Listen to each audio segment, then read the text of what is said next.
Can Chile do the same and win their first Copa America? What a mind to win it! And Chile is champion! Welcome to the Chilean Football Show on the Red One TV.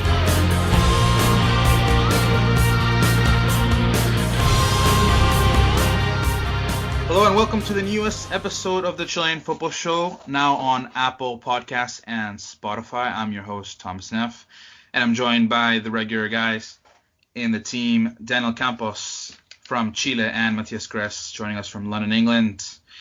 A bit of a hiatus, but we are back to talk about all things Chilean football. We got some stuff to talk about with Chileans Abroad, certain players highlighting around the world. Rueda, obviously, his time with the Chilean national team after accepting a job with Colombia, newest candidates, who is in the race for the title, and who is trying to save themselves from getting relegated, as well as the clubs that are in the battle to promote and have already promoted. Guys, how are you doing? Daniel, let's start with you briefly. Yeah, good, thanks. It's good to be here. And yeah, just quickly, very quickly, this is a show for the diaspora, for Chileans, English-speaking Chileans. So yeah, no, it's good, and it's a brand new year, 2021. So it's good to be back. How about you, Daniel? 2021, the year of Chilean football, maybe? Well, we'll see. We'll see. It's an exciting year. Excellent. And Matias, how's everything? Keeping tabs on Francisco Sierralta in London? Yeah, good. Yeah, had a bit of a improvement in recent weeks, so it's good to see. Good to be back as well. Excellent. So, guys, let's talk about the biggest topic right now. Reinaldo Rueda, of course, a couple weeks ago, NFP, confirming that they were talking to announce his departure. He essentially leaves the national team fold, accepts a job with Colombia. He is now in the past. Chile needs to look to the future, but let's review his time with the national team, the good, the bad, and everything in between, and see where things went well, where it didn't, and see what kind of lessons we can take from that.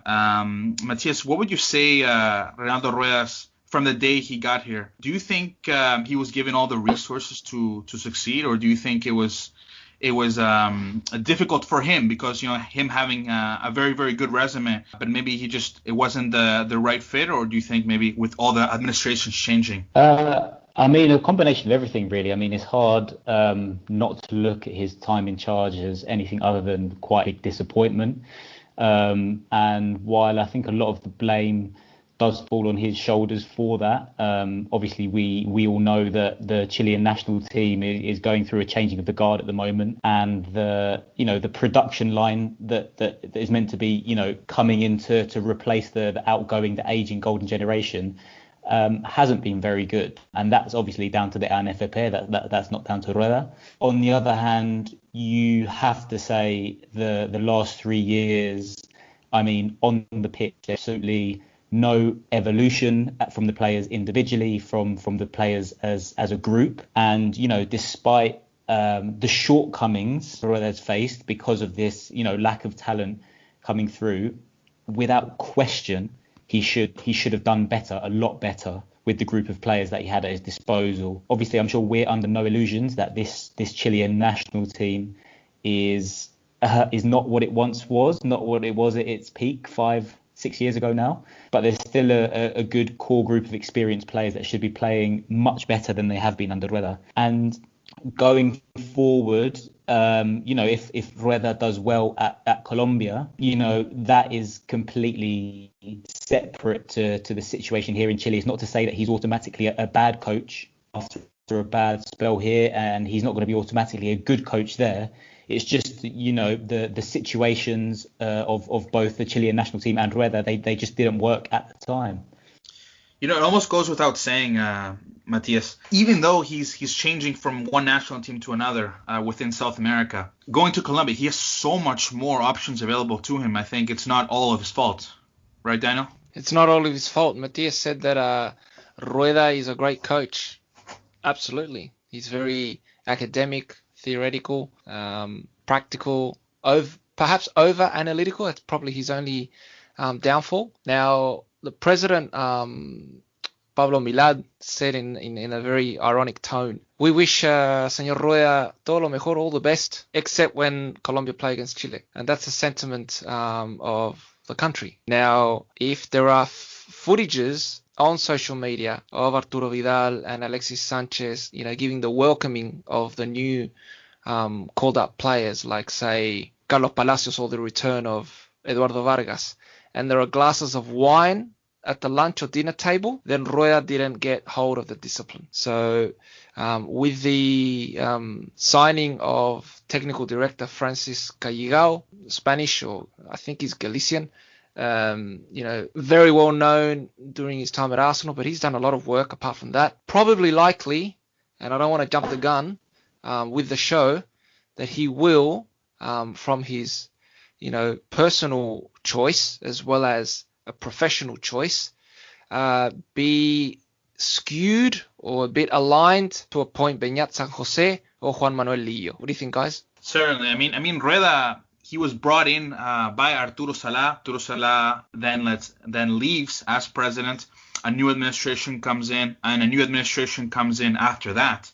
So a lot of change. So maybe Rueda, I felt like, at least in the tone of his voice when he was speaking at press conferences and interviews with then called Canal de Fútbol, it almost seemed like he didn't have the full backing of the new administration. Just because he knew right away that he wasn't their guy, right? And when he presented to Pablo Milad, hey, by the way, there's this offer on the table for me. It's not like Pablo Milad was first to the rescue, say, no, please do not leave.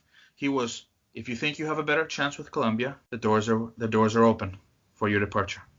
Well, who can add more, Matias? Because I've definitely got more. I think that's fair enough. A lot of people. The conversation around Rueda's time in charge is obviously, I think, very nuanced. But he's become one of the more polarizing Chilean managers in recent times. You have this, on one hand, you have the set of fans that, really admire him for, being a gentleman, that gentlemanly conduct, being really polite with the media. And on the other hand, you have the set of fans that are that really vilify him for the team's poor performances over the last 3 years.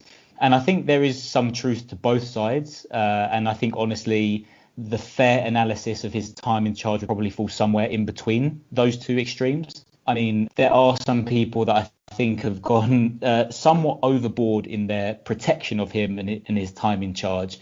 And I think that obviously stems from the fact that he is on the face of it, a really nice guy. He is really polite. He's given time and thoughtful answers to media. And like Daniel said, he's a very smart and intelligent guy. But like I said before, for whatever reason, that marriage of the Chilean national team and himself as a coach, he had a brilliant track record before he came to the national team and was an appointment I was personally very excited about. But it just never worked out on the pitch. And I think we've spoken about many times in the past, you have to weigh up results with performances. And I could have forgiven a lot of the poor performances if there was some clear identity that he was trying to instill into the team. But I never saw that. I could never say in 3 years that he was with the national team, I could never tell you what it was he was trying to do with that group of players on the pitch. As Matias says, and Thomas as host, as a team, we'll bring up the stats. As performance, Mr. Triple R, Reinaldo Rueda Rivera, recorded a 43.21%, and that's below 50%. 27 games played, only 9 wins. To probably wrap up this one, as Matias has wrapped everything nearly, but some food for thought from the voice of the popular voice, the Vox Populi of Chilean football fans, the healthy fans and the toxic fanatics, a bit of both. They've cried for Marcelo Diaz. They've cried for Eugenio Mena. They've cried for Johnny Herrera. They've cried for more opportunities from Alex Ivacache, Omar Carevali. Rueda said that there's a lot of disintegration between the clubs and the national team, and that's got to do with the agents. It's no secret, and we've said it before, The national team, putting all the emotions aside, is run by Fernando Felicevic. That's where all the problems are lying with the NFP. And the example of Ibacache as a left back, where Rueda said in a conference, there's players I want to develop in the long term, and I can't get hold of them because the clubs punish them when they return to their clubs. And that happens worldwide. Rueda had that level of authority that he missed when he was in charge of Colombia. Now he's got it back. He runs, the operations as manager in Colombia. So as Matias says, and Thomas as well, as a team, we've rightly pointed out, he didn't get that full authority for Chile. And someone needs to be appointed for La Roja who can really get the best again of the vertebrae, of Bravo, of Vidal, of Alexis, of Medel, to pave way for the young guns. Yeah, let's talk about those numbers once again, Daniel. 43%. Sampaoli was 69. Bielsa was 61. Pizzi was 40. But by far, you don't want to be compared with Pizzi.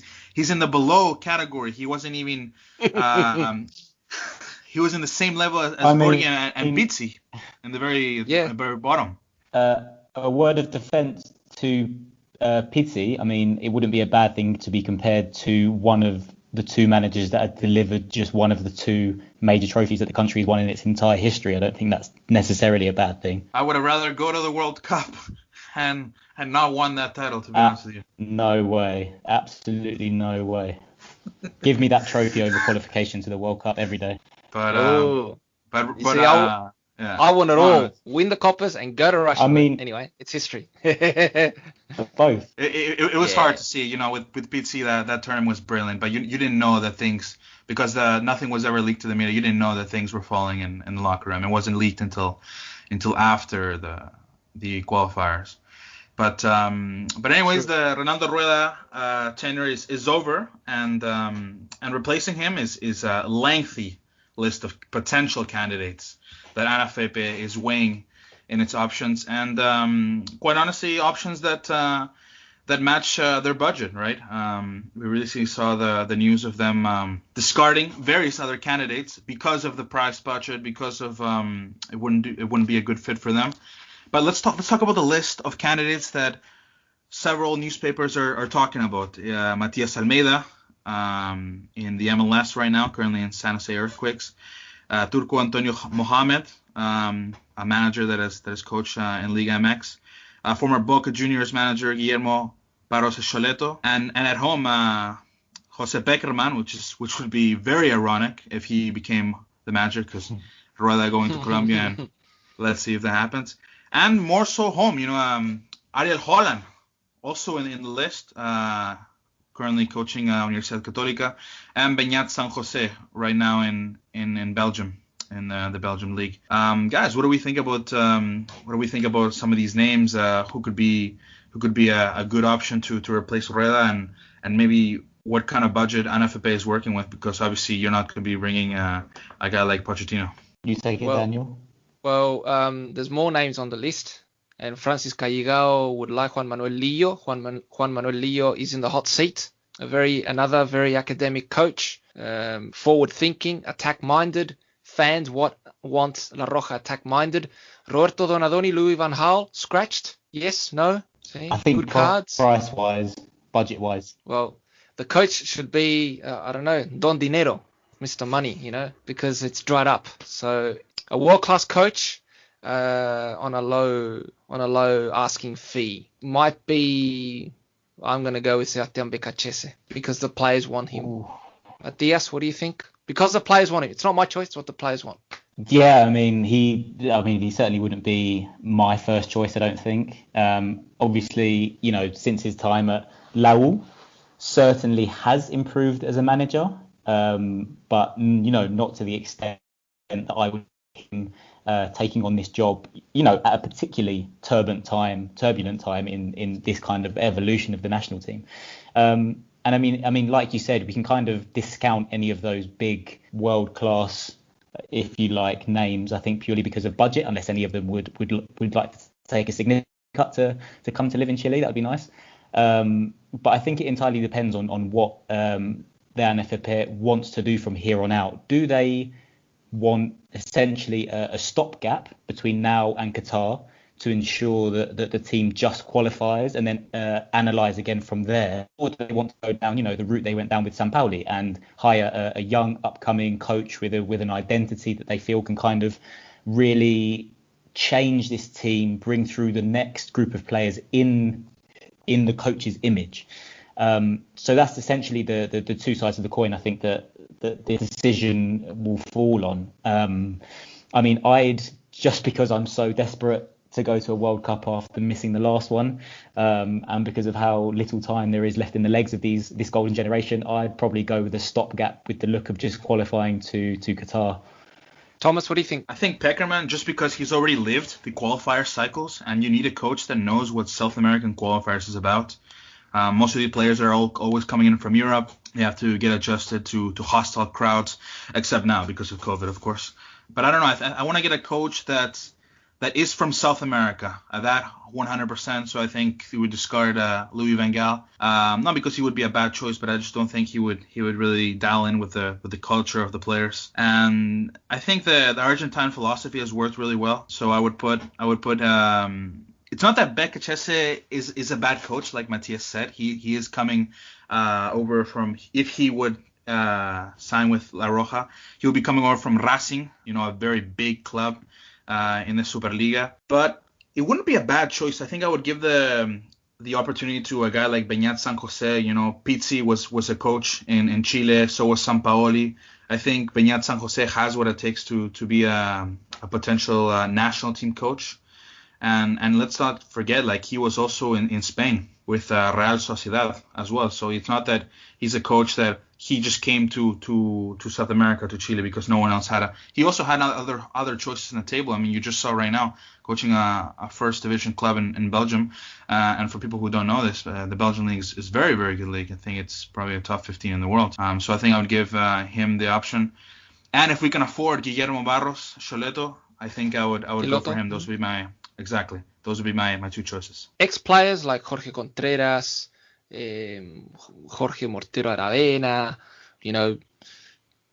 that I can think of calling for national coaches like Jose Luis Sierra, Ronald Fuentes, because there's a tight budget. Now, Peckerman, and I don't want to cause a racial or religious feud, but the forums from fans, apart from the crap that they write as trolls and sense of humor, especially the Chilean one, they say Peckerman wants money, but then Sampaoli likes money, so you've got very good, reasons and very poor reasons for managers. At the end of the day, it's going to be the ANFP with the agents that will call the shots. Felicevic will be on the round table with Milad, but there's also talks of a coup d'etat at the NFP.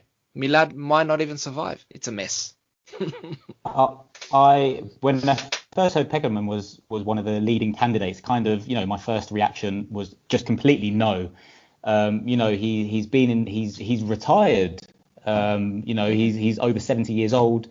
Let the guy enjoy his retirement in peace. You always wonder, once they retire, how much do they left in the tank. But now looking at it, it's kind of the least risky option, I think, Peckerman, because of all the things you outlined, his experience in World Cup qualifying in particular. And I think, as exciting as it would be to hire a younger manager, let's say San Jose, that comes with more risk going into the World Cup qualifiers, which get started again in the next couple of months. Yeah, I'm just still shocked how NFP only has 6 weeks to find a coach to the March window, and they still haven't shown any signs of progress as far as negotiations with a candidate, or even narrowing down the list to 3 or 4. That's crazy. I mean, the NFP has really shown their incompetence throughout this entire process, I think. I wouldn't be surprised if they were to put a U20 coach just for those 2 matches, and then back in June probably have their actual manager come in. But I wouldn't be surprised if they got a temporary choice, like maybe what Mexico did one time, sign like a a coach in the league for 2 games to a short-term contract, have a deal with the club. I could see it being Ariel Holland coming in for 2 games and then deciding on their future candidate. You also have to think too, the European season ends in June, so Yes. you never know. Maybe some South American coaches who are sacked or don't renew with their clubs could become available, and maybe to Milad's liking, could jump the list, so to speak. Yes. Great points, Thomas. That many in the media haven't highlighted. You know, it's funny. We were talking previous episodes. Last Chilean to win the Copa Libertadores a long time ago. Benjamin Kuscevic with Palmeiras gets a chance in Rio de Janeiro, Maracanã Stadium, where Chile got the historic win over Spain, which one that many fans will remember for a very, very long time.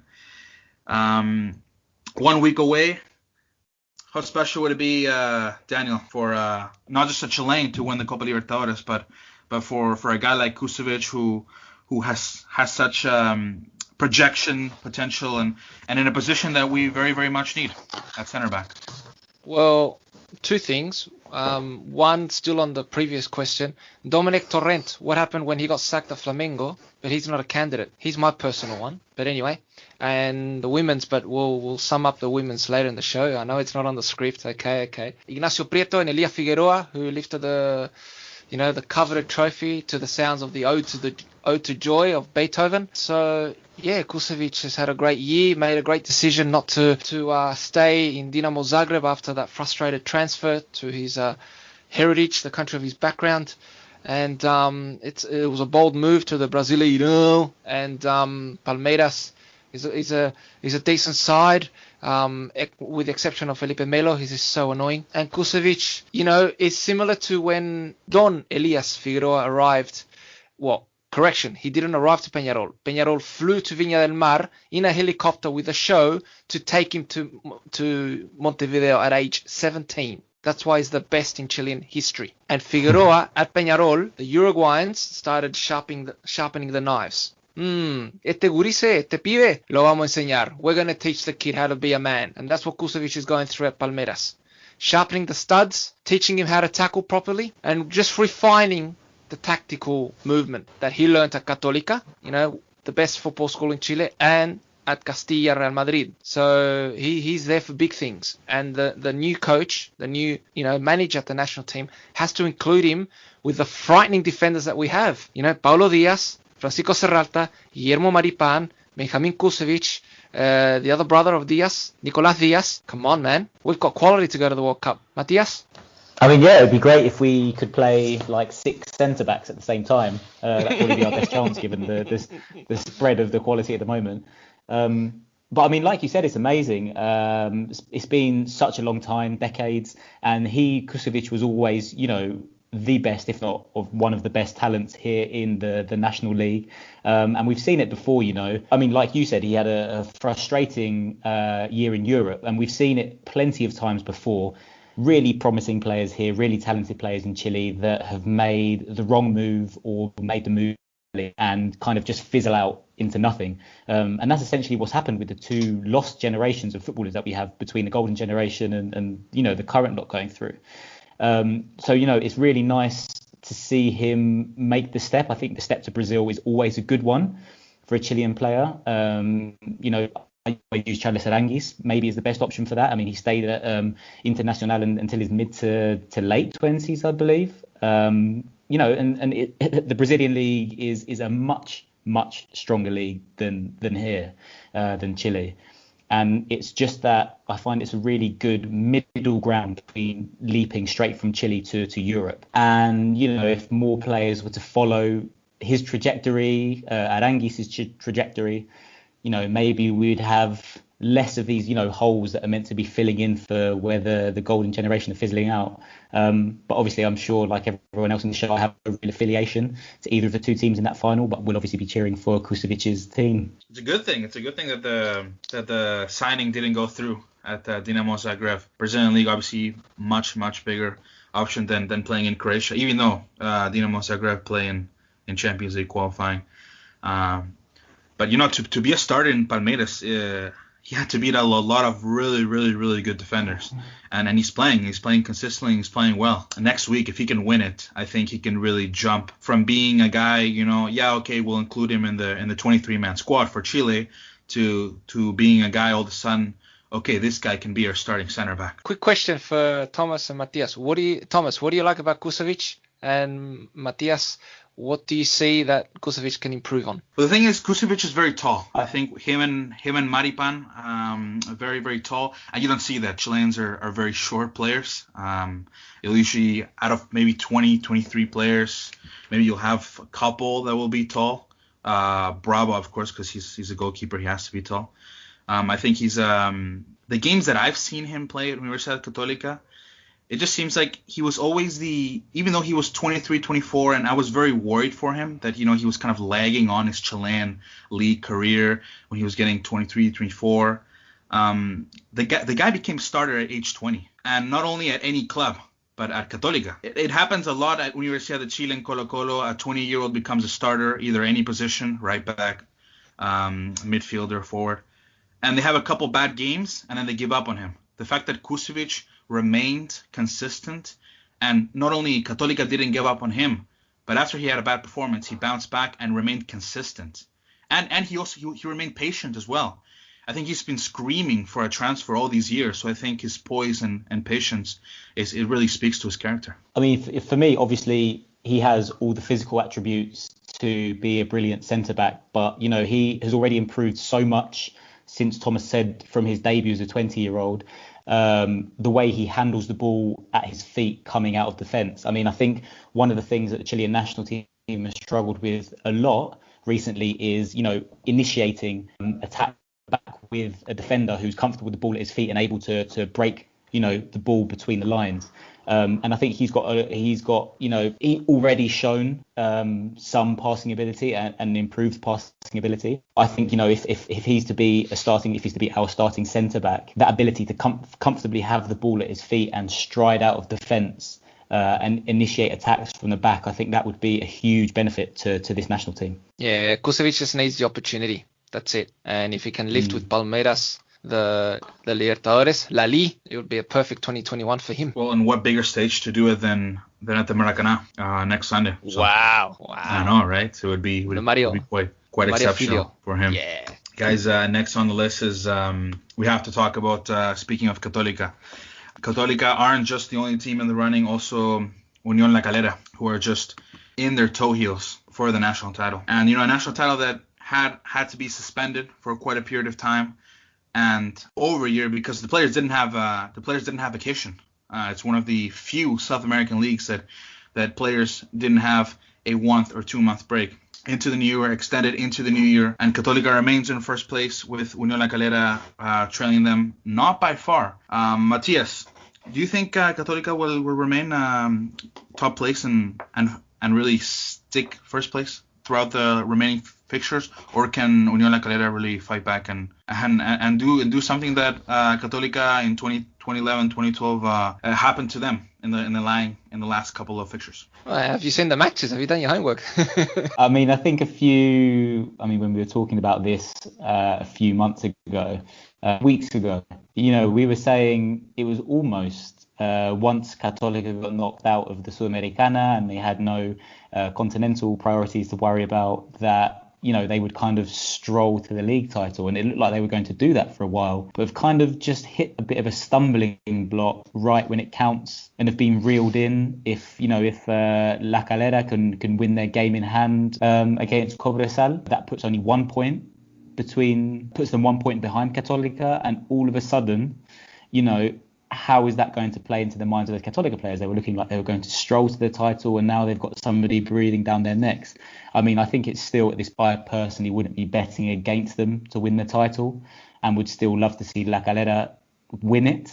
But from this stage, I still think it's a bit of a tough ask for them to do that. Daniel, your take? Well, I live in, La Quinta Región, so for that sake, Unión La Calera be the better option. But their ownership with Daniel Bragarnik, not a fan of it.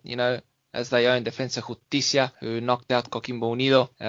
So it sounds a bit, bitter and resentful what I'm saying. In terms of development, in terms of the long season, Católica should win, but in football and in life, nothing is deserved. It's hard work and it's taking the opportunities. And so many times you think, how did this guy get to where he is, or how did that team win? Because you got to do it. An observation as well, Primera B and Primera has improved because there's, they complain. South Americans complain, it's too many matches. And when there's not enough matches, well, it's human. It's a human trait. We need more matches. It's a lot more fast. It's a lot more intense now. And it's great to see for the neutral spectator, for the football television spectator, now that it's, TNT Sports. So the more games, and the players are almost on a trance. Like they're almost flying, almost. Well, for South American standards, okay, keeping proportions. So they're not walking as much. They're not even jogging. They're jogging and sprinting. They're not walking, jogging.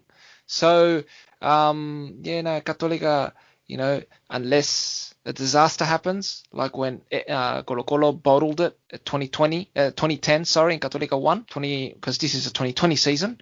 Technically, 10 seasons later, I don't think Católica should bottle. But my mind says Católica, my heart says Unión La Calera. But who cares about our opinions? Thomas, what do you say? Actually, speaking of Colo-Colo, you just mentioned it. When they played against La U, people were one of the biggest headlines on various newspapers was, will this be the last Super Clásico in the first division? Meaning that Colo-Colo are on the verge of being relegated, and La U in the aggregate standings could still be relegated.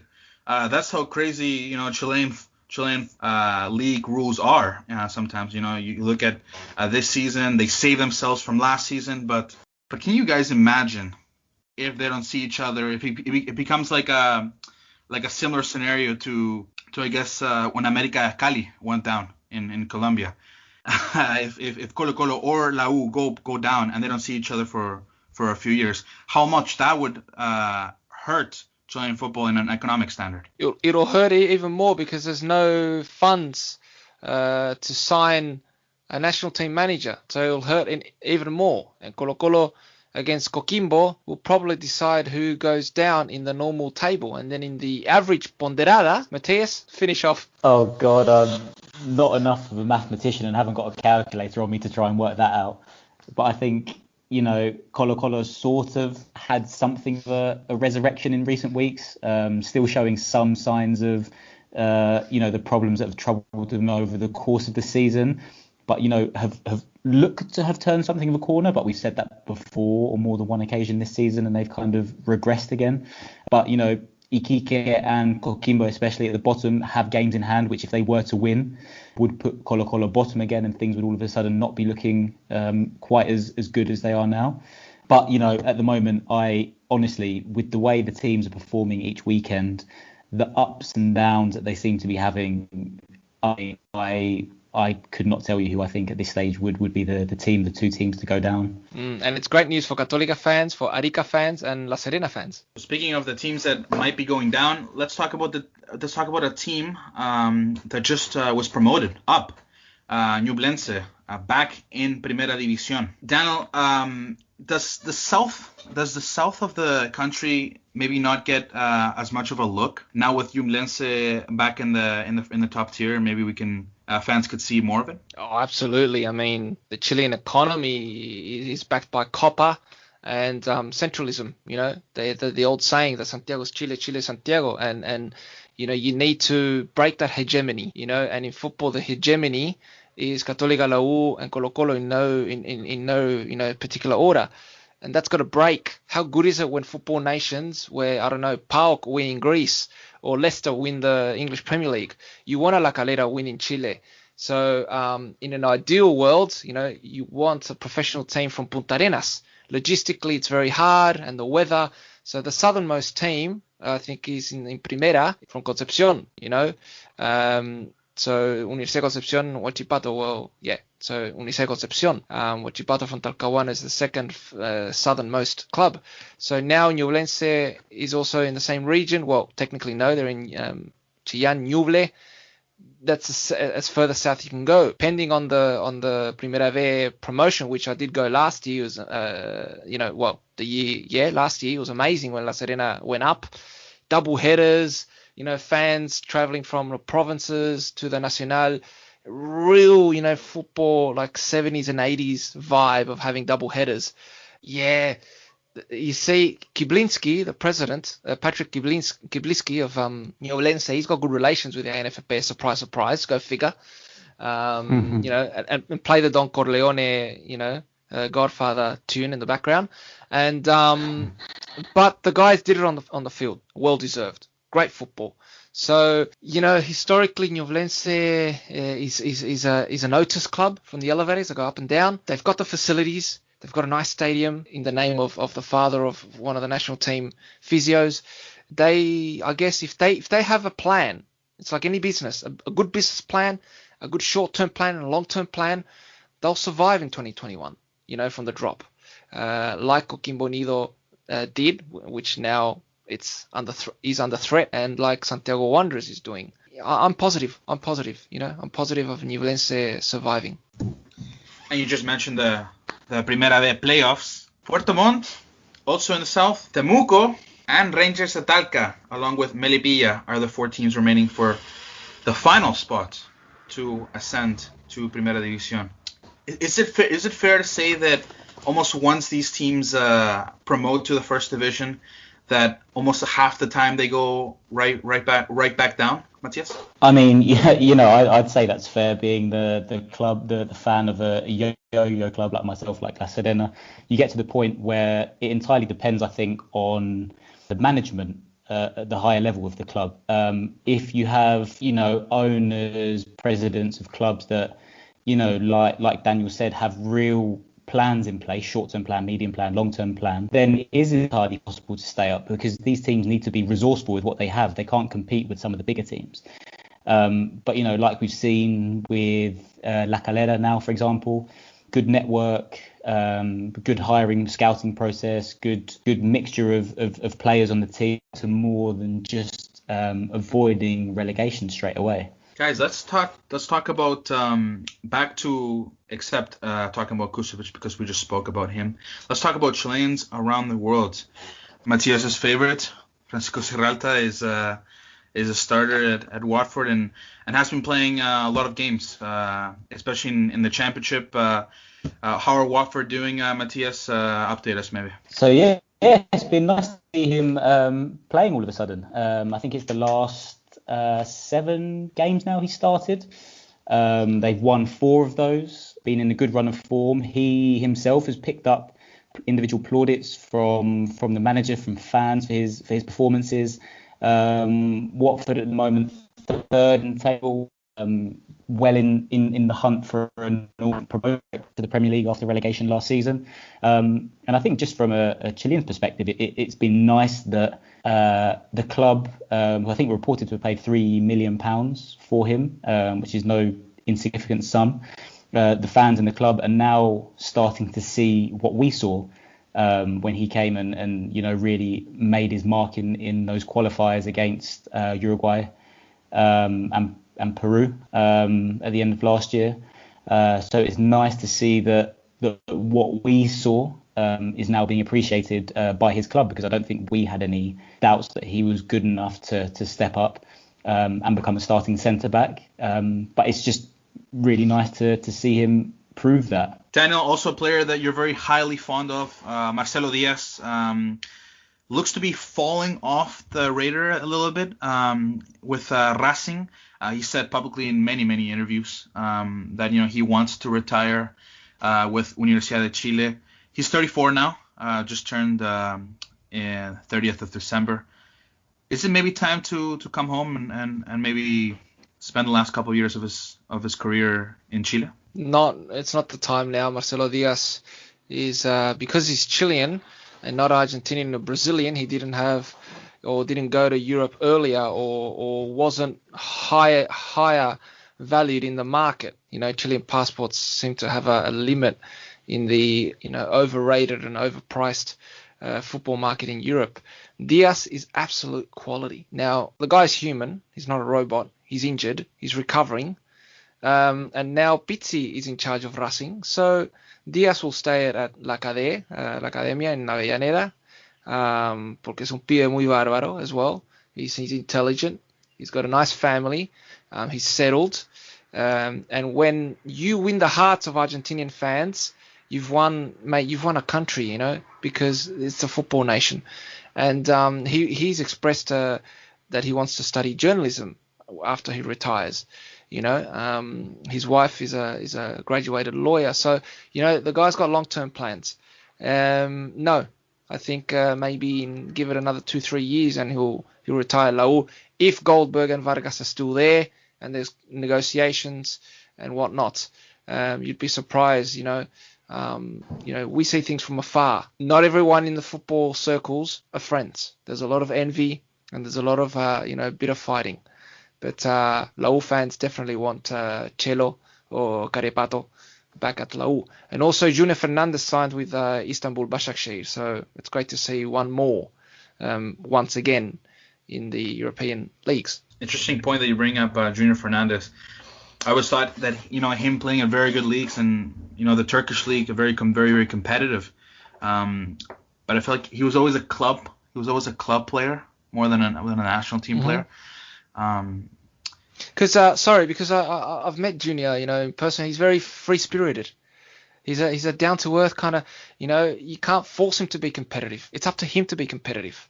You know, that's why he's done so well at club level. At national team level, yeah, he just doesn't. He's got the quality in the football, but psychologically he's not up there for the national team. And he's stuffed up, you know, where everyone brings it to the attention when he attempted that bicycle in Lima against Peru under Sampaoli. You can't tarnish a player from something. But yeah, you know, he's very free-spirited and he's a happy-go-lucky kind of guy. Moving on, biggest two players, Alexis Sanchez and Arturo Vidal, played today in 0-0 draw against Udinese. Alexis Sanchez's former club, where he really started his career in Europe, in Italy. Alexis subbing on the 70th minute. Vidal started the match and was subbed off in the 70th minute as well. You guys think that with Milan being with Inter, being the second right now in second place in Serie A, Inter being more competitive under Antonio Conte, that Alexis Sanchez and Arturo Vidal's role could be changing into more of a rotational player? Matias? I mean, I think we've seen already. I don't particularly think he sees Alexis as his starting forward anymore. I think that's quite obvious now. You know, we could have put that down to injuries before, but he's come back from those a couple of times. And I think obviously he prefers Matias and Lukaku up front. And I mean, Vidal, on the other hand, I think has kind of had another resurgence in the midfield and has kind of proven himself to be, you know, the real midfield general that we've always known him to be. Obviously, scoring a tremendous header in the huge game at the top of the league against Juventus, against his former club. And, you know, has really kind of cemented, or is starting to cement his place in that team, I feel. I think from now on, it's more. I mean, there are a lot of games left in the season, so he's going to have his chance. But for now, I don't really, you know, it's hard to picture Alexis being anything other than an impact player off the bench for the majority of the season going forward, I think. Also, to add, Inter have various players that are very, very young and coming up and pushing for minutes. So maybe Inter's academy has something to do with maybe Vidal and Sanchez not playing as many minutes at Inter. Yeah, no, that's right. Yeah, I mean, Alexis adapts well to clubs. He likes Italian league and the lifestyle. He got a little, you know, a little bit of that fuzz, you know, that excitement prior to the 0 draw against Udinese, as it's his former club, and Toto, Antonio Di Natale, you know, wished him all the best on social media. So they're friends off the pitch. He's still got friends in the club board at Udinese. Alexis is a very humble guy, and Vidal sort of throws that away. You know, Vidal's got more of that daring, rebellious, conviction of saying, you know what, we beat Juve, and we're going to win the Serie A. Because if we're capable of being Juve, we're going to go and win it. And we're going to beat Milan, and we're capable of winning. And it reminds you of the Under-20 World Cup for Canada qualifiers when he said, hay que Brasil, hay que Brasil. That street cunningness that Vidal has. He doesn't care who he's playing against. He just does the job. So it's exciting to watch the Serie A at the moment. And then you got Luis Rojas at Crotone. Keep tabs on him. And Claudio Bravo keeps getting injured. I was going to mention Christiane Endler and Francisca Lara in France. They're back in action. Camila Saiz, I watched her on Friday for Rayo Vallecano against Barcelona. Very solid, a lot of character in the back, even though you get the sense that she's too good of a player for Rayo Vallecano. Yanara Edo on the bench. Yeah, I mean, we could go for another show on Chileans around the world. Thomas, Matias? You bring up Bravo. I was actually going to bring that up next. My goodness, the guy keeps getting injured. He's 37 years old. He actually gave an interview to TNT Sports, the newest, now Sorry. renamed. Beep, beep, beep, beep, beep. Go for Coquimbo. Colo-Colo nil, Coquimbo Unido 1. Continue. Ooh. Matias is so happy now. Now, Claudio Bravo, speaking of him, but he keeps getting injured. He just gave an interview to TNT Sports Chile, saying just how much he's looking forward to, maybe becoming a coach in the future. And him being 37 years old and getting injured, this is only the second or third time he's gotten injured this year with Real Betis, with Pellegrini actually looking for a new goalkeeper, just because Bravo hasn't been as active, having not played all of 2021. But if we can have him back for that March window, because we all know what happened when Bravo wasn't present for those two matches, and just how big of a absence he felt. I remember Matias saying that he was shaking, right, Matias, when you had Arias come in. And Cortés in the lineup. But I think it's a shame. I mean, it's kind of, you do start to worry, don't you, if like you said, at 37 years old, I think it's the second or third injury he's had in a short period of time now. And it's such a shame, especially because he was actually playing really, really well this season. Had a bit of a resurgence, a renaissance after a tricky few years at Manchester City, and was kind of showing flashes of the old Bravo that we know and love. So, for me, I think maybe he might be goalkeeper, might be the most important position on the national team at the moment, just because, like I've said before, the drop off in quality from Bravo to the next available goalkeeper is huge, and that kind of the experience that he kind of brings and the calmness he instills in the defence and the rest of the team, I think you really, really miss that when he's not playing. So, I mean, obviously, like you, Thomas, hope it's only short term and we can have him back for the next two qualifiers, which are going to be huge for Chile in this World Cup qualification process. Beep, beep, beep, beep, beep. Go for Colo-Colo 1-1.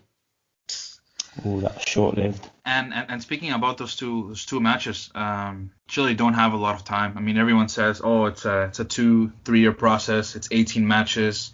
It's just one match. Honestly, it's in South American football. It almost feels like two fixtures. Like, you don't get to play for another 4 months. So at the end of the day, you have to take those two matches as if it were like your only chance, because everyone knows that Bolivia and Venezuela don't qualify, but they can cause problems. Bolivia winning at home, Venezuela's coming up with very various talents. Brazil, Uruguay, and Argentina always make it. So it's always to the last 3 or 4 teams fighting for the 4th and 5th spot.